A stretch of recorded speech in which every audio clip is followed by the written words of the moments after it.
The Soul Train!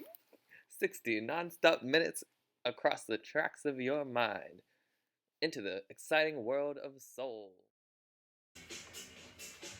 With your special guests, The Tramps!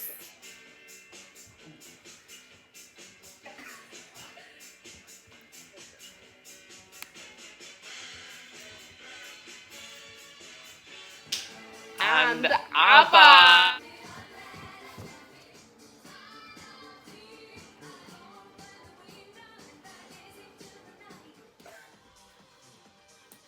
Welcome aboard. Just in time for another slick ride on the Soul Train. I'm John Cornelius. I am Foxy Jones. Okay. So, tonight on Sorry. Okay. tonight on Soul Train, we have a very special night. What's tonight, John? Tonight is disco night. Can you dig it? I can groove with that. I love disco. Right on. So, disco is a very interesting genre, and it's not really well defined because there's so many different elements that go into disco. There's old disco, there's new disco, there's what you might even call Euro disco, and we're gonna unpack all that in this episode of Soul Train tonight. Alright. First, let's start off with history about disco. Disco was originally for Black, Latino, and gay communities, but then it began to get a little bit more mainstream as DJs popularized it. So it has a lot of influences from Latino songs, and so that is included in like the different types of beats. And one of these beats includes the 4 on the floor beat. This makes it easy for dancers to dance to it and for all of us to enjoy it. Exactly. So, it also includes a lot of different instruments like a funky guitar and disco strings. You can also see that in the different beats that there are when in the different disco songs. And this just makes it all around better experience for dancers to have a unique dance to each song and to really groove with it. Groove. That's right. So, So, let's dive on into what makes disco disco. So, like Foxy was kind of saying, disco is aimed towards almost the forgotten communities, and especially towards young people in those communities. And the conventions of disco make it so that it's very appealing towards groups of people, like people who are clubbing, dancing, and you wouldn't normally, the audience wouldn't be a single person just sitting alone. It wants to be, disco is for people who are all together having a good time. So, as I said before, DJs really popularized the disco movement, like DJ Mancuso, and he really made it mainstream.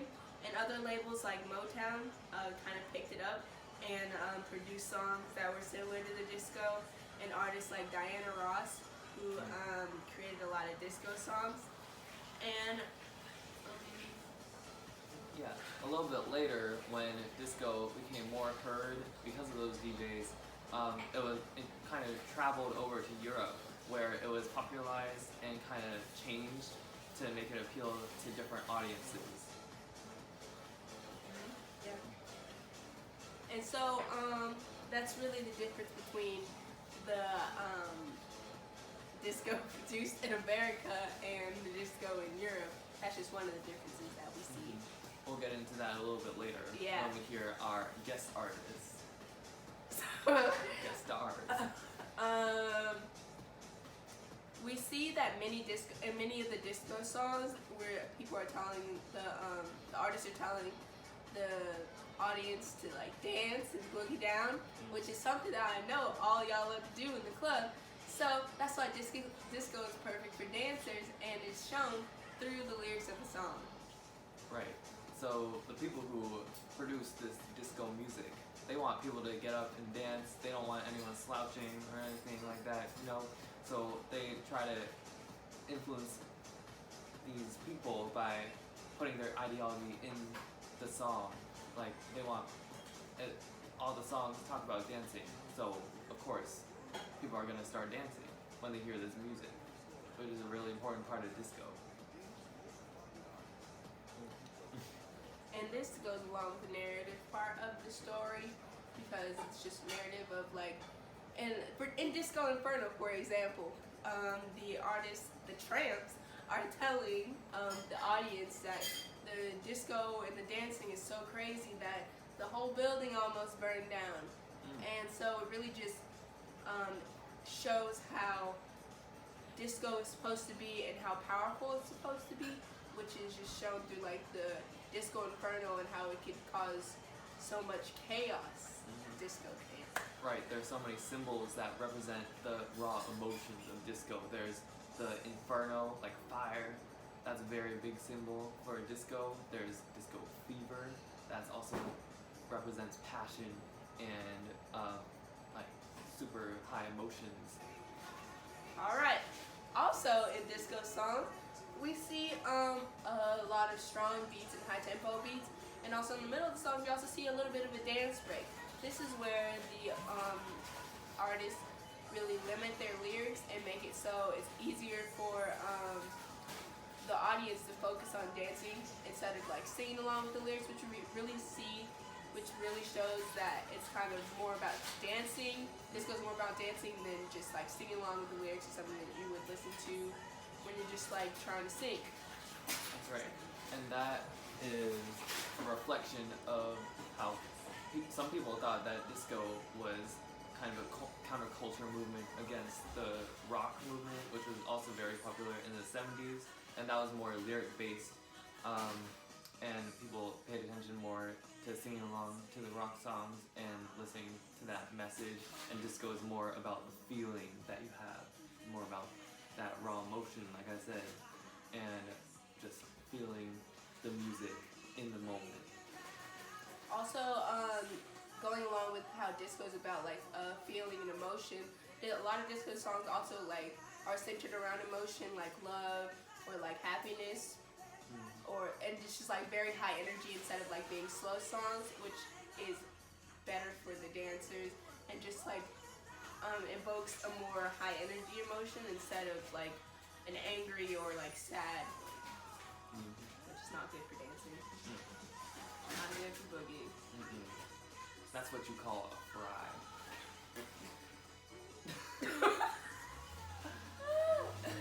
Okay. Very nice. So, since our guest star tonight is one of our guest stars is the Tramps, they're going to be singing Disco Inferno. And Disco Inferno is a great song to dance to. Has a lot of lyrics and a lot of metaphors about dancing, such as the Inferno, as we mentioned earlier. It's kind of like Disco Inferno is kind of like the disco feeling is engulfing you, and you can't really escape it, which is illustrated through the high tempo beats of the song and how it just makes you want to groove and boogie down. That's right. So the lyrics also really are kind of like engulfing you and telling you to have this high energy by telling you to dance. And also in the middle of the song, there's like a dance break, like a medium little dance break in the middle. And so they're just telling you to dance in the middle of it, which is very good because disco is meant for dancing. Well, this genre of disco is meant